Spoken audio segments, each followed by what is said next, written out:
शबरी को गति दे करके मेरे राम जी आगे बढ़े। और जब भगवान आगे बढ़ते हैं, अरण्य कांड विश्राम हुआ, किष्किंधा कांड प्रारंभ हो रहा।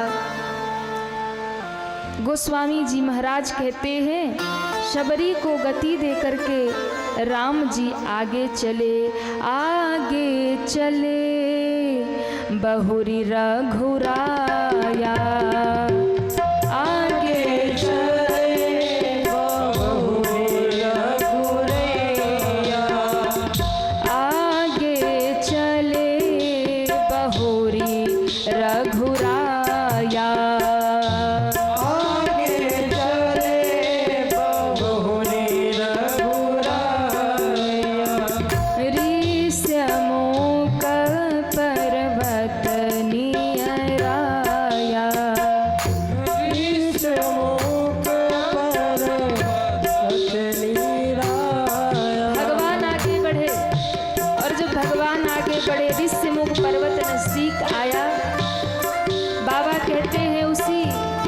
ऋष्यमुख पर्वत पर सुग्रीव रहता है। कहाँ रह सचिवा सहित सुग्रीवा,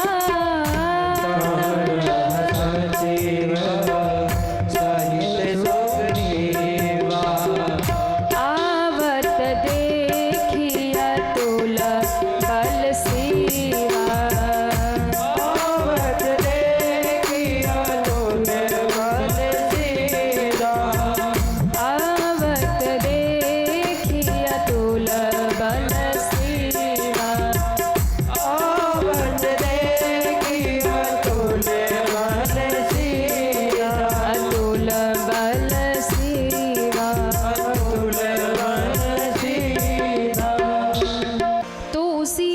पर्वत पर सुग्रीव रहते हैं। सुग्रीव ने देखा कि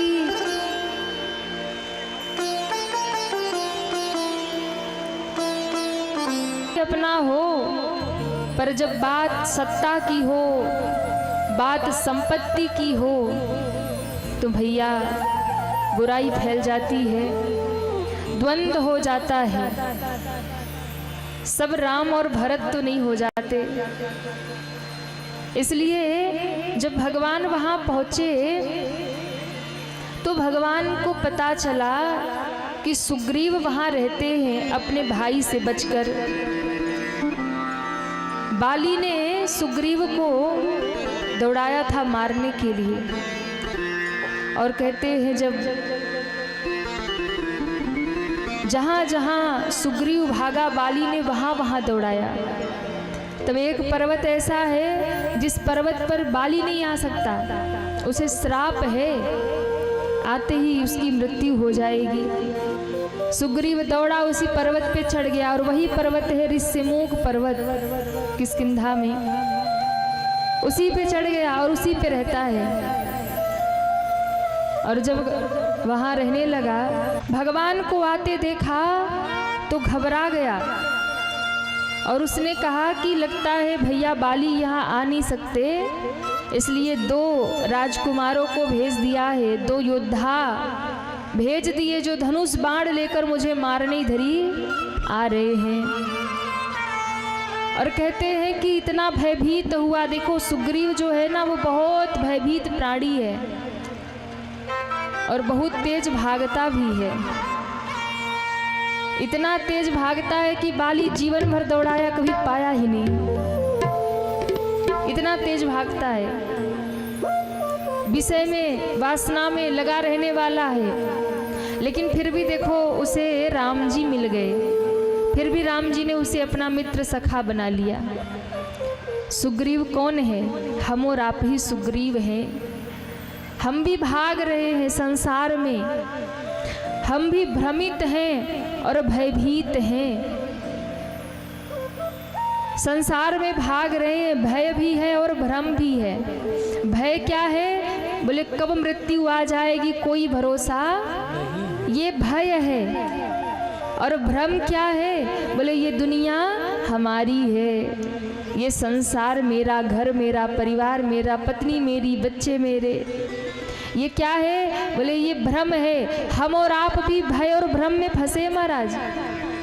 भ्रम यही है कि सब अपना है पर कुछ अपना नहीं है, पर हम भ्रम में जी रहे हैं सब अपना है, और दूसरे भय में जी रहे हैं। हर पल मृत्यु का खतरा, हर पल मृत्यु का भय आगे पीछे घूम रहा है। तो सुग्रीव हम और आप सभी हैं, भयभीत हैं, भ्रमित हैं, लेकिन फिर भी सुग्रीव को राम जी मिल गए।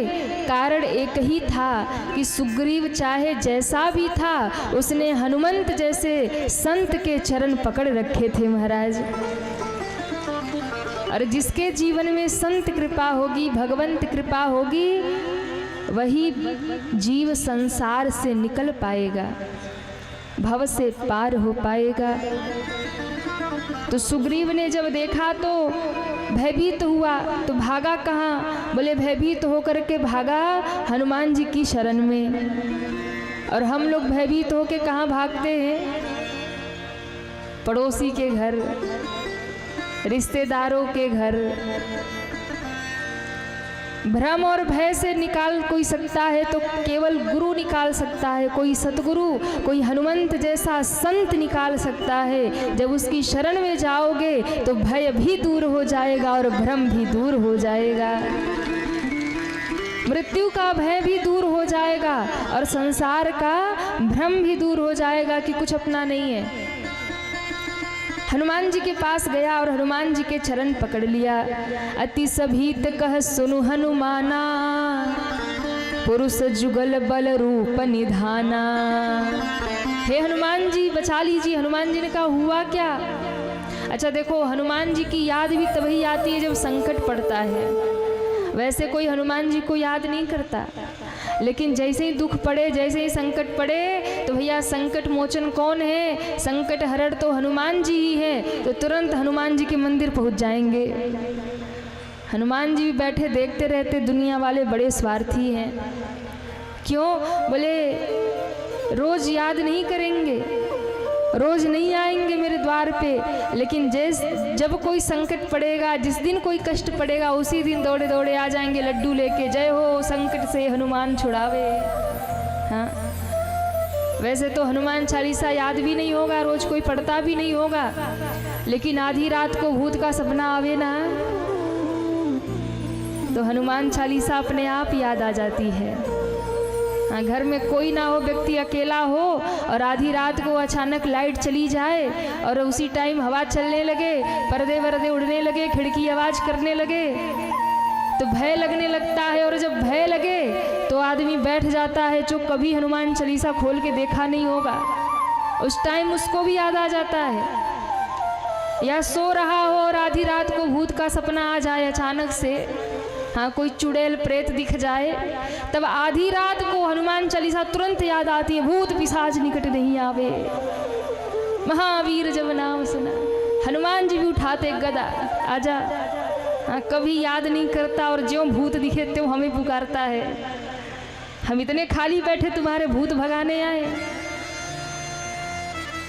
तो हम लोग बड़े स्वार्थी हैं, तभी याद करते हैं जब भूत याद आता है। इसलिए हनुमान जी को पहले से ही पकड़ के रखिए ना, पहले से पकड़ के रखिए। जब वो साथ रहेंगे तो कुछ दिखेगा ही नहीं, पर हम पहले नहीं पकड़ते, जब फंस जाते हैं तब याद आती है। सुग्रीव भी जब फंस गया तब याद आई, पर हनुमान जी तो हनुमान जी हैं, गुरु हैं, संत हैं। हनुमान जी कहते कोई बात नहीं बेटा, जब भी आएगा तब भी मैं रक्षा करूंगा, जब मेरी ही शरण में है।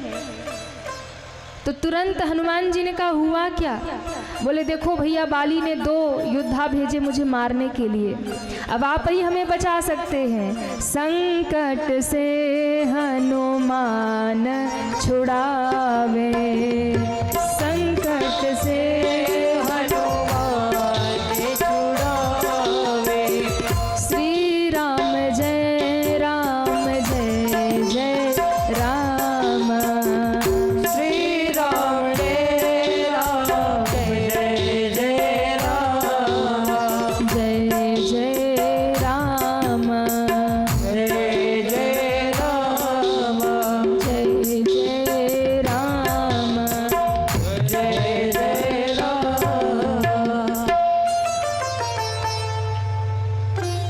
सुग्रीव ने कहा हमें बचाइए। हनुमान जी ने कहा चिंता मत करो, हम जाते हैं और पता करते हैं कि ये है कौन।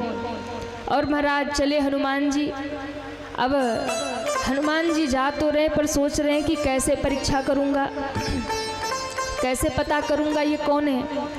तो हनुमान जी ने ब्राह्मण का वेश बना लिया। ब्राह्मण का वेश बना करके श्री हनुमान जी पहुँच गए भगवान के पास और जा करके कहते हैं महाराज आप हैं कौन?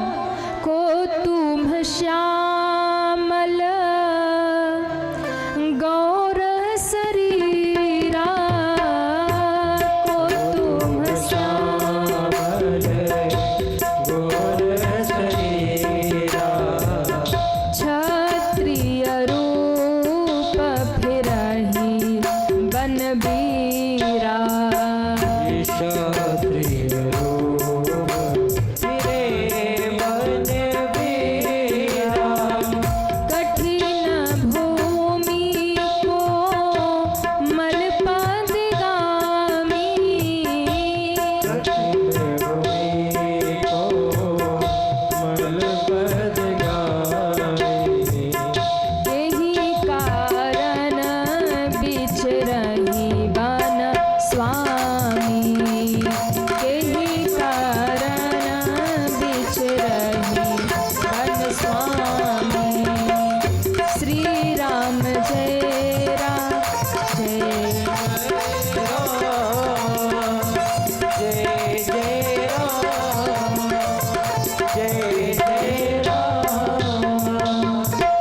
बाबा ने कहा।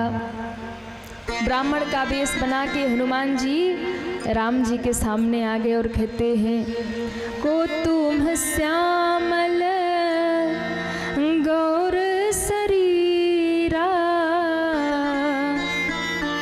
आप दोनों कौन हैं? एक सावरे एक गोरे। आपका स्वरूप देख करके लगता है कि आप कोई सन्यासी हैं, क्योंकि सन्यासियों के वस्त्र हैं, जटाजूट है, पर आपने धनुष बाण धारण किया है जिससे लगता है कि आप कोई क्षत्रिय वीर हैं। तो आप हैं कौन? क्षत्रिय रूप फिरई वन वीरा। ऐसे वन में क्यों घूम रहे हैं? क्योंकि आपके जो चरण है बड़े कोमल हैं और ये वन की धरती बड़ी कठोर है। ऐसा देखकर लगता है कि आप तो राजमहलों में चलने वाले हैं, फिर यहाँ जंगल में क्या कर रहे हैं? जो हनुमान जी ने पूछा, देखो हनुमान जी तो नहीं पहचान रहे राम जी को, पर राम जी पहचान गए। बच्चा चाहे माँ बाप को भूल जाए पर माता पिता नहीं भूलते। कितने भी वर्षों बाद बेटा लौट कर आता है ना, माँ पहचान लेती है, पिता पहचान लेते हैं। शिष्य भूल सकता है, गुरु नहीं भूलता। बच्चा भूल जाएगा, माँ बाप नहीं भूलते। देखो राम जी तो पहचान रहे, हनुमान जी भूले हुए हैं, इसलिए प्रश्न कर रहे कौन है आप? पर मेरे राम जी पहचान रहे और मन ही मन मुस्कुरा रहे कि वाह हनुमान, आज तुम हमारे ही टीचर बन गए, हमारी ही परीक्षा लेने आ गए, मुझसे ही पूछ रहे हो कि कौन है। और फिर राम जी ने कहा जैसे पूछ रहे हैं वैसे बताना भी चाहिए। ये दुनिया की तरह पूछ रहे हैं तो दुनिया की तरह बता दें। तो राम जी ने भी कह दिया, अरे ब्राह्मण देवता, आप हमारा परिचय पूछ रहे हैं तो सुनिए। कौशलेश दशरथ के जाए, हम पितु बचन माने बन आए। हम पितु बचन माने बन आए। नाम राम लक्ष्मण दो भाई, राम लक्ष्मण दो भाई।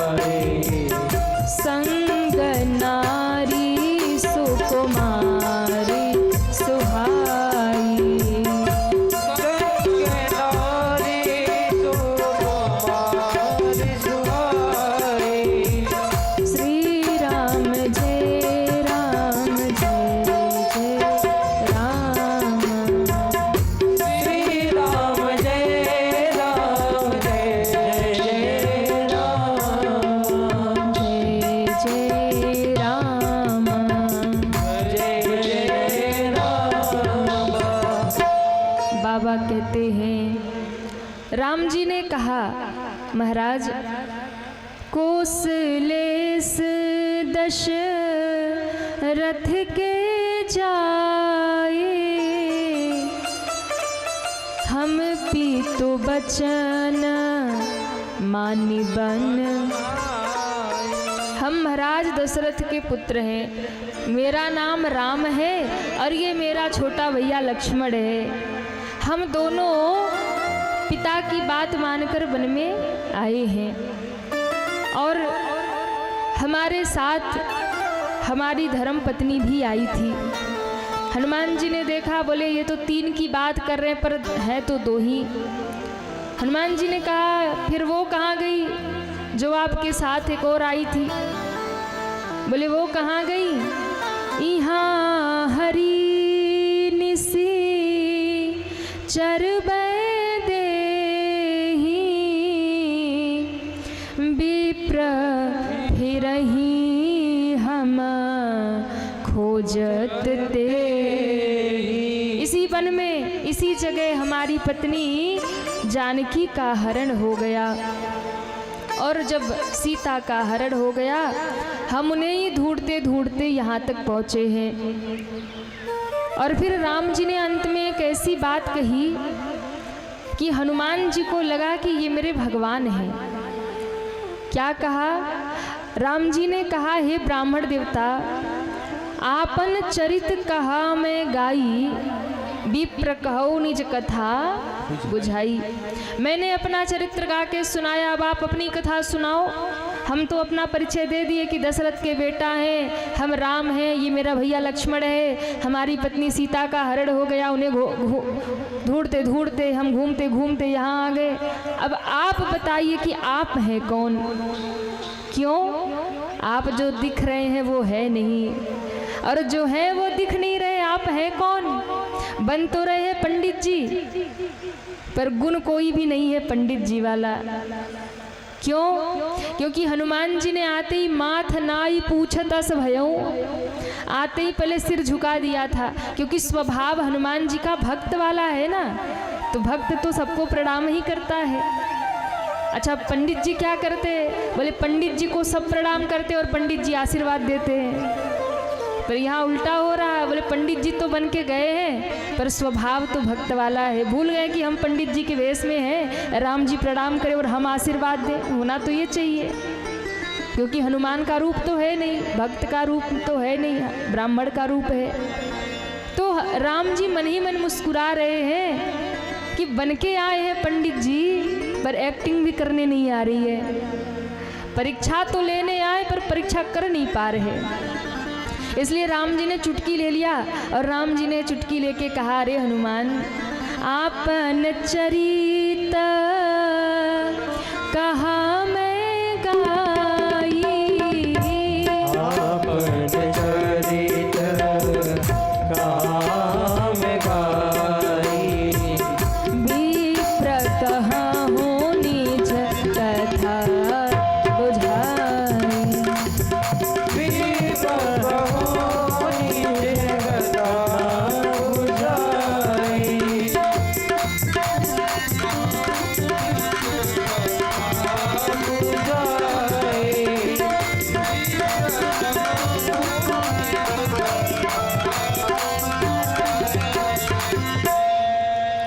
राम जी ने कहा, मैंने तो अपनी बात कही, आप कहिए आप कौन हैं?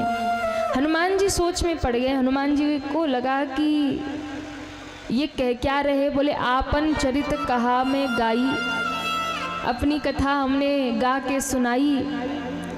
हनुमान जी सोचने लगे, हो ना हो ये मेरे भगवान ही हो सकते हैं। क्यों? क्योंकि जिसके ऊपर इतनी बड़ी विपत्ति पड़े और इतनी बड़ी विपत्ति पड़ने के बाद ये कह रहे हैं आपन चरित कहा मैं गाई, गा के कहा मैंने। अब विचार करो, दुनिया का कोई आदमी होगा और उसके ऊपर संकट आ जाए, विपत्ति आ जाए, घर वाले घर से निकाल दे, संपत्ति से बेदखल कर दे और कहे जाओ कहीं और रहो, और तो और कहीं और रहने जाए और वहाँ जाने के बाद पत्नी को भी कोई उठा ले जाए, घर में और से कोई बड़ी विपत्ति आ जाए तो आप बताइए दुनिया का जीव रोएगा कि गाएगा? हम और आप क्या करेंगे? हम लोगों के साथ इतनी बड़ी समस्या हो जाए कि भाई घर द्वार से निकाल दिया जाए। माता कैकेयी ने कहा वन में ही रहना है, किसी नगर में नहीं जा सकते 14 साल। आप सोचिए किसी नगर में भी आश्रय लेने को मना है, इतनी बड़ी विपत्ति है। 14 साल वन में फिर रहे भगवान, और उसमें भी सबसे बड़ा दुख आ गया, सीता जी कहीं गुम हो गई। और इस भयंकर जंगल में कोई सहायता करने वाला नहीं, किससे मिले, किससे पूछे, कहाँ गई, कौन ले गया। अब वैसे तो भले ही वो भगवान है, पर एक साधारण रूप में आप यदि एक मानव की कल्पना करें तो एक व्यक्ति के ऊपर कितनी बड़ी विपत्ति हो सकती है कि संपत्ति छीन लिया जाए, घर से बेदखल कर दिया जाए, निकाल दिया जाए, कहीं दूर वन में रहने को भेज दिया जाए, और वहाँ भी पत्नी कहीं गुम हो जाए। व्यक्ति कितना रोएगा, कितना परेशान होगा, कितना दुखी होगा, सर पीट पीट के मर जाएगा। लेकिन ऐसे विपत्ति में भी जब दुनिया रोती है, इतनी बड़ी विपत्ति में भी मेरे भगवान रो नहीं रहे, मेरे भगवान गा रहे हैं। हाँ। धीरे बज रही है ताली, थक गए 5 दिन ताली बजा बजा के। कल हम चले जाएंगे बनारस, फिर बैठे रहना अकेले, कौन कहेगा ताली बजाओ, कीर्तन गाओ। कल से थोड़ी ये आनंद मिलने वाला है, कल से थोड़ी कथा मिलने वाली है। आज का ही दिन है, जितना हो सके आनंद ले लो, अब 1 वर्ष बाद मिलेगी कथा।